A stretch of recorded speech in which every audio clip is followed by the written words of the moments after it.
We good? Good morning, everyone. As we deliver the benefits of the American Rescue Plan, we're hard at work to lower health care costs and expand access to care, which we have seen a great need for during the spread of this pandemic. On Tuesday, we will observe the 11th anniversary of the passage of the Affordable Care Act. At that time, and since, I've said that was a great pillar of economic and health security for the American people, on a par with Social Security, Medicare, and Medicaid, and the Affordable Care Act. In this rescue plan, we have some initiatives to expand the Affordable Care Act, and that's why I'm so pleased to be joined by three of our colleagues. Representative Underwood will talk about provisions in the bill. She will talk about them, and I want to salute her for her success in getting provisions in the bill that expand the Affordable Care Act. Representative Craig has been at work on initiatives to improve the Affordable Care Act, but will have her own words to say about rescue and where we are. And Representative Leger Fernandez, she is a freshman member, and she will have her presentation on this subject. She has been such a leader in New Mexico on everything to make the future better for America's working families. You'll hear from them momentarily. Before that, though, I just want to say how exciting it is for us that 11 years have gone by and there has been a broad acceptance of the Affordable Care Act. It was a transformational law that expanded coverage, lowered costs, secured life-saving protections for every American, no matter how they get their health care coverage. Of course, our goal is to have universal coverage, universal access to quality, affordable health care. And with a giant step forward with that was the Affordable Care Act, providing life-saving protections for more than 130 million Americans with a pre-existing medical condition. And actually, they said being a woman was a pre-existing medical condition. So the Affordable Care Act took care of that. As a mother of five, I was told that that was an obstacle to my getting insurance because I had 5 children. And I said, I thought that was a sign of my strength. Banning insurers from putting limits on health care, guaranteeing essential health benefits and free preventive services, ensuring that young people can stay on their family's policy until 26, extending health care coverage to 20 million Americans. People make a big fuss, as do I, about the fact that 20 million more people in our country had access to health care. 20 million people. But the fact also is that over 150 million families had access to better health care at lower cost, and again, with benefits like no pre-existing condition barrier to access to health care. But that was just one of the further benefits. And we're proud to celebrate this anniversary and look forward to making it even stronger. The American Rescue Plan takes bold steps forward in making healthcare more affordable and accessible, and including for those who have lost coverage through no fault of their own. Again, when we had our campaign in 2018 and 2020, for the people, for the people, we would lower health care costs by lowering the cost of prescription drugs and preserving pre-existing conditions, among others. And the Democrats will take further action to make this more affordable. Remember, we chose that name very carefully, Affordable Care Act. Well, Patient Protection and Affordable Care Act. A person who has been a leader from the start in the Congress to make the Affordable Care Act more affordable, person who has served in the Obama administration as well as being a healthcare provider herself, making a big difference here right from the start, Congresswoman Underwood of Illinois. Congresswoman? Thank you. Thank you, Speaker Pelosi. I am thrilled to be here today to celebrate the historic expansion of the Affordable Care Act that is now law, thanks to the American Rescue Plan. I represent the 14th District of Illinois, and I spend a lot of time listening to my community. What I found over and over and over again since I took office, over 2 years ago now, is whether I'm at a farm or a restaurant or at a town hall, people are being crushed by their healthcare costs. Throw in a pandemic, and it's just been devastating for families. While Republicans have worked breathlessly for 2 years, well, since I've been here for 2 years, but for years before that, to take away health care, House Democrats, Senate Democrats, and the Biden-Harris administration have all been loud and clear. No family should be without affordable care, especially in a once-in-a-century health crisis. And I'm here to tell you today, we've delivered for the American people. The American Rescue Plan included my legislation, the Health Care Affordability Act, which lowers out-of-pocket insurance costs and caps premiums for everyone. It requires that Americans pay no more than 8.5% of their income on health care premiums and provides a larger tax credit to 9 million people who receive financial assistance, helping them afford coverage through the marketplace. Those whose earnings are 400% of the federal poverty level, which is slightly more than $51,500 per year for an individual, will be able to receive aid to purchase affordable health care coverage. The cost of health care has been keeping millions of families from thriving, but that's about to change. With the American Rescue Plan, help is on the way. The Biden-Harris administration estimates that 4 out of 5 enrollees will be able to find a plan for $10 a month. People with the lowest incomes and people who receive unemployment compensation this year may not have to pay a monthly premium. Couples earning more than $70,000 could save $1,000 per month on their monthly premiums. A family of 4 making $90,000 will see premiums decrease by $200 per month, and an individual making $19,000 will not have to pay a monthly premium. That's real significant savings for hardworking families. So thank you, Madam Speaker, for including my legislation in this historic package and helping me put money back in the pockets for my constituents. Everyone's had an incredibly hard year, and I am so glad that with your leadership, we were able to build on the Affordable Care Act and deliver on our promise to lower health care costs for the American people. Thank you. Now I'd like to invite Congresswoman Angie Craig. Thank you so much, Representative Underwood, and Madam Speaker, as always, thank you for having me here. Especially during these challenging times, we're reminded every single day that Americans deserve access to high-quality, affordable health care. This is especially personal to me, as I grew up for a portion of my own childhood without that reality of having access to health insurance. And I still remember that box of bills that piled up for my mom, who was raising 3 kids, mostly on her own, on the kitchen table after my little sister went to the hospital. So I know firsthand, if health care is not affordable, it is not accessible. For years in this country, families in Minnesota and across the nation have struggled with the rising costs of health care. I ran for Congress in 2016. I lost. And then in 2018, I came back and I ran in a cycle and served in a session where we were here to find real common sense solutions to this nation's healthcare issues. In 2018, the election cycle that first brought me to Congress, Democratic candidates all over the country were sent to Washington after making that simple pledge.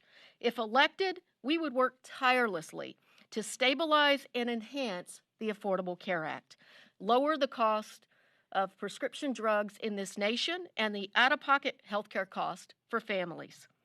Last year, I helped pass H.R. 1425. That was my bill, the reinsurance bill, that became the base of our broader Patient Protection and Affordable Care Enhancement Act, legislation that included provisions to significantly increase subsidies for middle and low-income families, making health care more affordable and accessible for millions of Americans. Congratulations, Congresswoman Underwood, for that aspect in the American Rescue Plan. Finally, allow Medicare to negotiate drug prices and extend many of those cost savings through H.R. 3, to private plans as well, expand coverage to millions of Americans by encouraging holdout states to take advantage of the federal government's Medicaid expansion, and crack down on junk plans that endangered Americans' access to high-quality care while strengthening protections for pre-existing conditions. Last year, we came together to pass that legislation, responding to our constituents' request to protect and strengthen their health care. My constituents are fed up with the years of sabotage of the ACA and the politics of division. They just want us to strengthen and make health care more affordable. And today, with the anniversary of the ACA next week, we have the opportunity to continue these efforts with the Biden-Harris administration.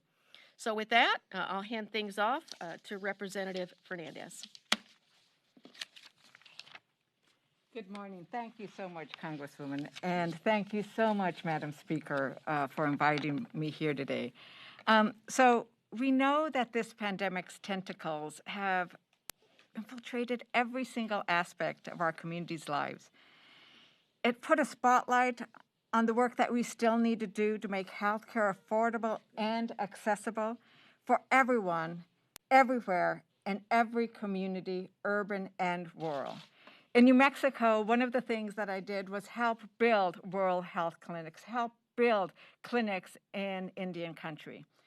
And in fact, the second gentleman visited one of those health clinics on Wednesday to look at their marvelous vaccination plan in New Mexico, the Kiowa Health Clinic. So a big shout out to that. But because of my work helping build health clinics, this issue came up over and over again by New Mexicans. They wanted Congress to address the cost of healthcare to make sure it came down and to make sure that it was accessible. The brilliance of the American Rescue Plan is that it not only provides us with the resources to beat the pandemic, it has allowed us to expand access to health insurance, lower the cost, and gets us a step closer to ensuring that healthcare is a right, not a privilege, for all Americans. We've called this plan a lifeline. That's exactly what it is. And we want everyone to know that they can take advantage of the special enrollment period that is running now through May 15th. There are more than 40.9 million Americans who still don't have health insurance and now can get it. Many current enrollees can receive additional financial support to get coverage at a price they can afford. Thank you for getting that done. All of the Democrats, we need to thank them. I need to tell you, as a freshman, it is marvelous to be able to come to Congress and get stuff done with the Democrats. So I want to urge all Americans who are currently uninsured or underinsured to please visit healthcare.gov and take advantage of potentially lower premiums and lower out-of-pocket costs. In New Mexico, our hearts broke over the devastating and deadly impact that this pandemic had on our Native American communities. Many of the tribal leaders and elders we have lost, and the impact on the Latino communities. Having access to health care should not depend on your zip code. It shouldn't depend on your employment.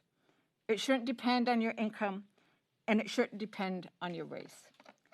The American Rescue Plan takes us one step closer to making health care as a right available for every American. Thank you, Madam Speaker.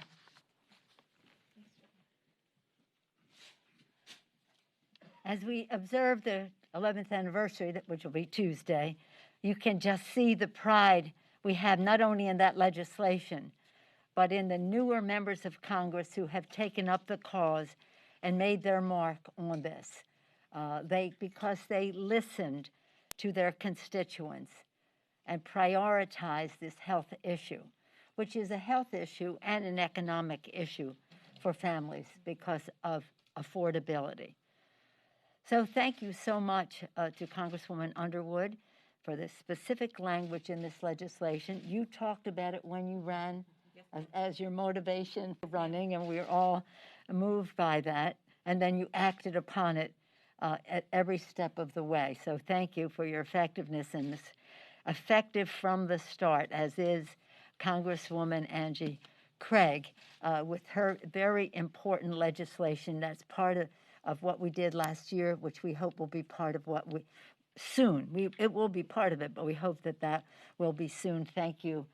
You didn't even talk about your 4 sons, and They're all under 26, too. there you are. Thank you, ACA. Thank you. And again to Congresswoman Fernandez, talking about our Native Indian country. I want to join in acknowledging the Biden-Harris administration, because one of the sticking points that we had previous to their taking office was addressing the inequality of access to health care, inequality to testing, tracing, treating, vaccine, etc. And President Biden has made this a very high priority, and has the Vice President, hence the second gentleman visiting the location. Now, in our bill, it's $20 billion for tribal governments, as well as another $6 billion for health benefits, others in there. So thank you for making sure that those priorities were addressed in the substantial way that they were. So you can see why we think that the celebration of the Affordable Care Act is greatly enhanced by the passage of the rescue package as it takes us forward. On this subject, are there any questions on health care and how we go forward?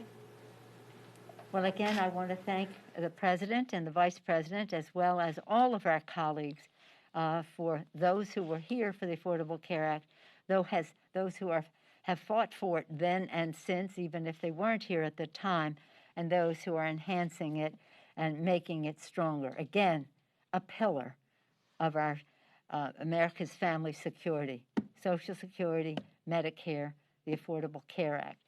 Martin Luther King said of all of the inequalities that exist, the inequality of health access to health care is the most inhuman. He used that word, inhuman, because people could die. And that inequality is something that has been of the highest priority for us. I thank our colleagues for their leadership. You're welcome to stay.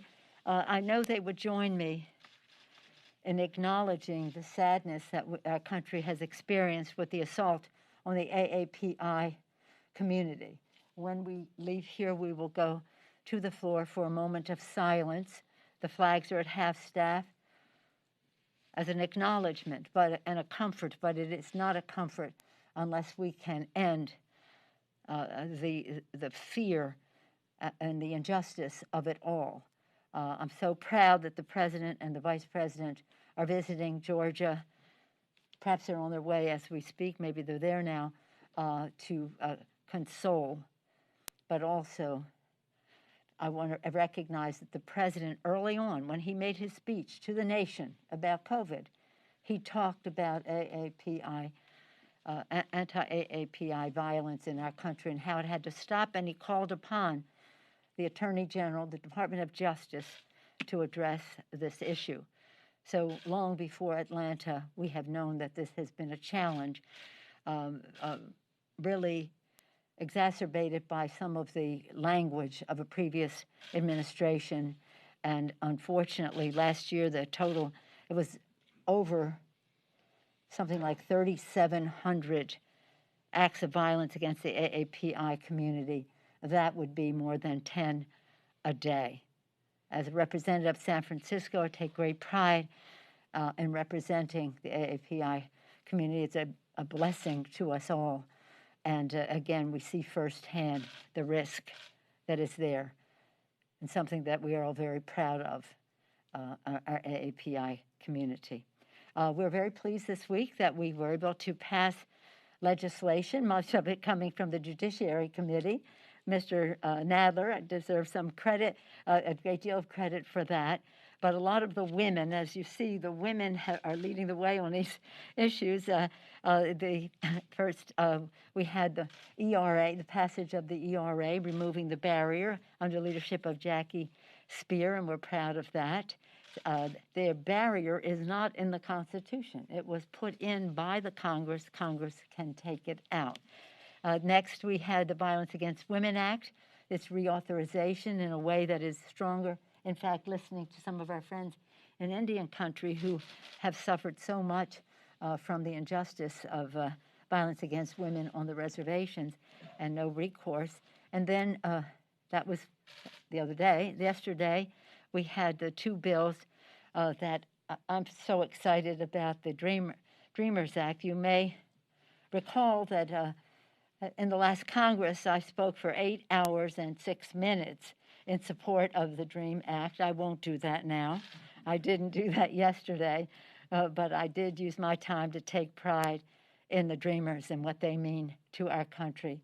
And that was under leadership of Lucille Roba-Allard, and the promise part of it under leadership of Nydia Velasquez and also Yvette Clarke of New York. So we're very excited about that legislation. Right now on the floor, we're taking up the Medicare bill that was necessary because of the rescue package. Similarly, as was necessary after the passage of the Republican tax scam, we'll see if they'll vote for it to protect Medicare as we voted for it, even though we disagreed with the tax scam, didn't vote for the bill, but voted for the protection.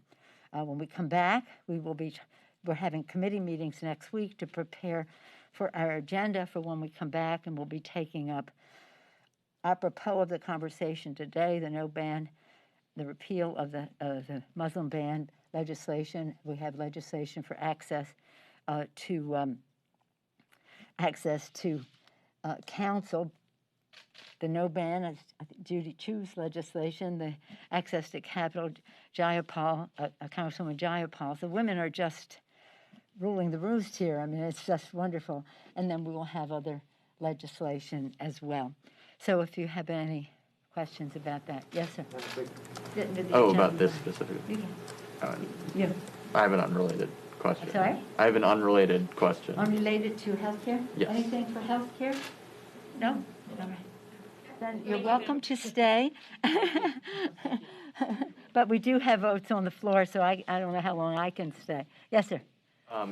Roughly a third of your caucus is co-sponsoring a resolution introduced today by Congressman Jimmy Gomez to expel Congresswoman Marjorie Taylor Greene from the House. I'm wondering, where does House Democratic leadership stand on that resolution, and do you think that Congresswoman Greene should be punished further in any way for her past comments? I'm not going to get into that. It was members are very unhappy about what happened here, and they can express themselves the way they do. What Mr. Gomez did is his own view, and that is not a leadership position. Yes, sir. I'm wondering how you think the problem on the border, if you have any updated views on that and what the administration should or should not be doing on that front? I think that the administration is pulling this thing under control, and I think it's important to know that. The difference between the attitude toward the people and the children is so different in just these 2 months versus what happened in the past 4 years. In the spring, as my colleague, Congresswoman Escobar has said, who represents El Paso, in the spring, more people do come. So there will be more, as there are now, but they have to know, as the president has said, don't come, and how can we address the challenges in their country so that they stay home. But since they are coming, they fall in different categories.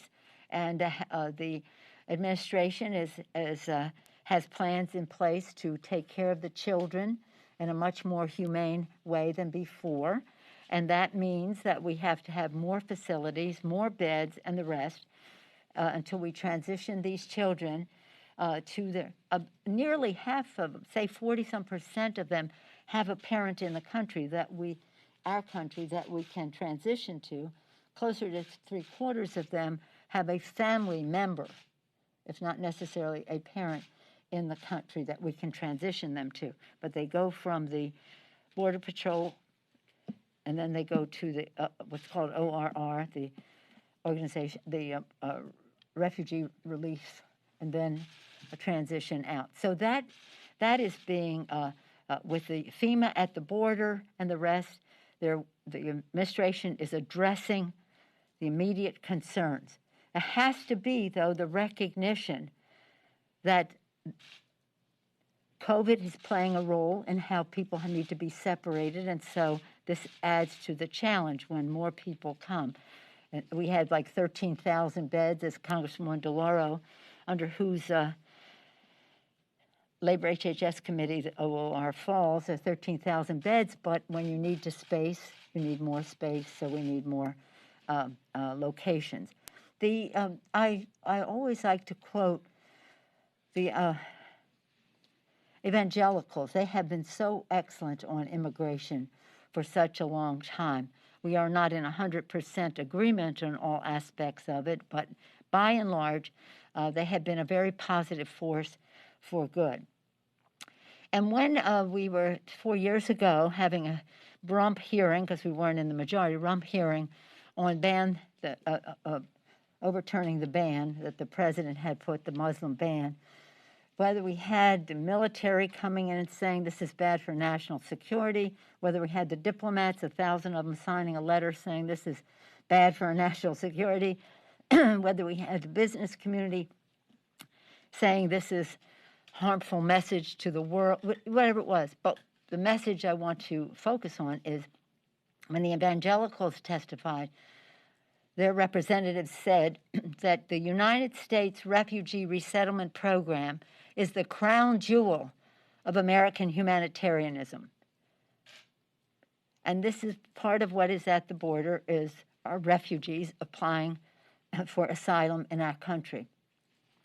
We had hoped, and we can reinstitute some things that were taken down by the Trump administration, to have some of that adjudication happen in country so that the case can be resolved there. But there is no question, and I've taken delegations to Central America, that corruption, violence, crime, and just so many, even climate, we saw the climate causing the drought, causing the farmers to have no way to farm the land, contributed to some people coming north. So to the extent that we can help solve some of the problems at home, and instead of canceling that investment, which the Trump administration canceled the investment that we had to do just that, I wish you could see the impact of what USAID can do to help children in those countries. So that is to back up again and say that Biden administration has this under control. It will take, it is change, and it'll take some time, but it is values-based, humanitarian in its aspects, pragmatic in how to, with a plan to get things done, and not just a diversionary tactic on the part of the Republicans because they are bankrupt of ideas on how to improve the lives of the American people. They run to the border. Can I follow up on that? Do you anticipate any role for Congress in addressing that situation specifically, whether it be more money for those Northern Triangle countries or more assistance for HHS? I mean, do you see a specific role for Congress? Well, we had $250 million for the Northern Triangle. Northern Triangle is El Salvador, Guatemala, and Honduras. And that's when we went there on a previous CODEL led by the chairman of the Foreign Affairs Committee, Eliot Engel. When he was there, they canceled that money, but that was problematic. So in order to keep people home, we have to address the root causes of the migration. And that's not a big price to pay to have the impact that it will have. And I wish, as I said earlier, you could see the impact of USAID and organizations. Not that they were fully funding, but they were helping. They gave an imprimatur to attract other support. And other institutions are devoted to justice, the justice system in those countries. So, yes, it will take some resources, a small price to pay for people to stay home. There are cases of well-founded fear of persecution in terms of the personal security of people. And this is an issue that I've worked on for my whole time in Congress, and that's harder. They have families that, well, it's so sad to just describe the situations that families found themselves in. Hence, moms taking their daughters north. How we can deal with that? In some cases, these children were in places that were safe havens for them that we helped fund, not completely fund it, but helped fund. So yes, there's a role for that. And as I said, ORR falls under the jurisdiction of Rosa DeLauro, Madam Chair of the whole Appropriations Committee, but ORR is in Labor HHS, and they are paying very close. And the chair of the Homeland Security Subcommittee, Lucille Ruba-Allard, the author of the DREAM Act, she has been working on this issue for decades in Congress, and again shares the values, understands the fiscal soundness that we have to execute, but also strikes a balance in all of it. So I think we're, to the extent that Congress will be involved, we have experienced hands at it. Yeah. Yes, Chad. About 10 months ago, we started to implement remote voting, proxy voting here in the House because of the pandemic. I know there were concerns about doing that. What do you see going forward about, A, when congressional operations start to return to normal, and B, if things like remote voting and hybrid hearings will continue once the pandemic subsides?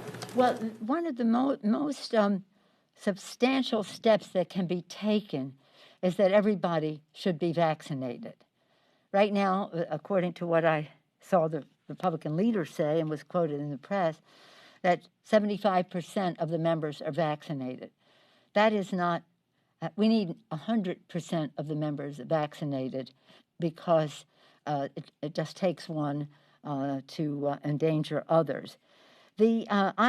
Much of what is happening here, some of it relates to January 6th, that's for sure, in terms of security.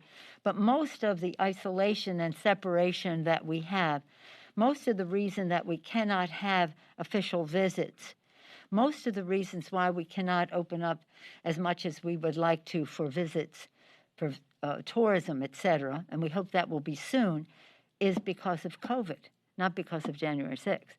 I mean, we have our plans. We are preparing our supplemental. The General Honore has made suggestions, et cetera.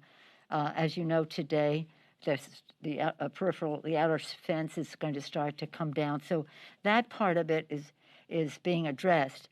But COVID is the villain. COVID is a villain to our economy. Unless we crush the virus, we're never going to get our economy back. COVID is the villain here. Unless everyone is vaccinated, mask wearers, honor separation, the rest will still be at the mercy of that. Proxy voting or any hybrid hearings, some of that lasting past, some of We the do basic have hybrid hearings. We do, yeah. But you see that lasting after the pandemic ends. Well, it's not going to end until we take it one step at a time. We still have. Now, today, maybe it started yet last night, I don't know, but by today was hoping that many, many more staff will be vaccinated. It's still not enough. We still haven't gotten enough vaccine, but enough for people to choose to come in. If they can be vaccinated and still want to work from home, if we're not insisting if you're vaccinated, you have to come in. But they don't want to come in unless they are vaccinated and unless others are vaccinated. So don't underestimate the power of that. So it's no use talking about when, unless people are willing to get vaccinated. In my view, the sooner the better. Yes, sir. Madam Speaker, can I ask a question on the vaccines? Yeah. Specifically, are you giving your members instructions to get vaccinated? Do you think that McCarthy needs to do the same on the Republican side? Well, you can't tell anybody to do anything, least of all around here. But the fact is that there's no requirement. It is a suggestion by the CDC to get vaccinated. And so we're suggesting that if you want shorter time, like some of the Republicans say to me, why can't we have reduced time on the votes? I said, we can.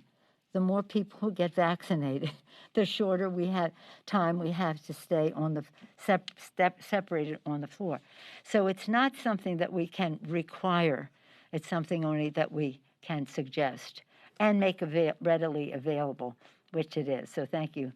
One To your quick- question. On quick HR follow-up. 1S1, we've been following the progress of that, and we're wondering whether there's any loss to the states about controlling their own voting regulations that they can tailor if we impose a federal voting No, standard. Congress, federal elections this Voting Rights Act, that's part of HR 1. It's an offspring of it, but part of that. Yes, requiring commission voting. We're very proud of HR 1. We think it is the Constitution of the United States. We think it represents the democracy of our country. By reducing, which is our responsibility, the role of big, dark, special interest money in politics, by removing obstacles of participation to the first 300 pages of H.R. 1 are written by John Lewis. The first 300 pages to remove voter suppression.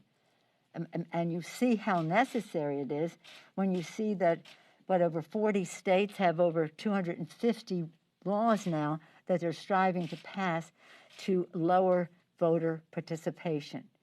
I used to be chair of the party, and our glory of it all was to engage people to vote. Whether they were Democrats, Republicans, Independents, we could not, it was not our charge to ask. It was only our responsibility to register people to vote.